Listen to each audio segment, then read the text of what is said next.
হযরত ওমর রাদিয়াল্লাহু তাআলা আনহু রাসূলের সঙ্গে দেখা করতে গেছিলেন একদিন। ঘরে মা আয়েশা ছিলেন না।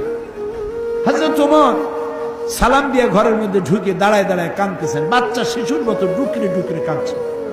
রাসূলুল্লাহ জিজ্ঞেস করছেন, ওমর কাঁদো কেন?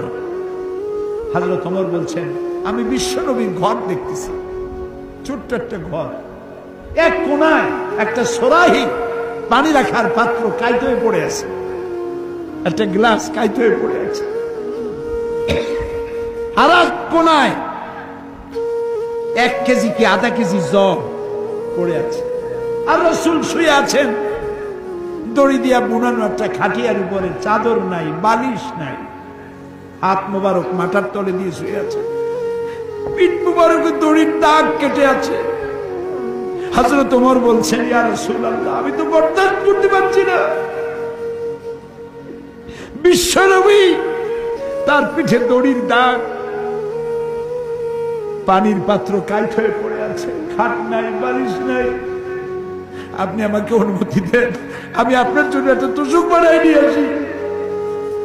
রাসূলুল্লাহ বললেন, ওমর, আমি তো দুনিয়ায় শান্তি করতে আসি নাই, আমি যদি ওহদ পাহাড়কে বলি ওহদ আমার জন্য সোনায় পরিণত হয়ে যা, ওহদ পাহাড়টাই সোনা হয়ে যাবে, শান্তি করতে আসি নাই।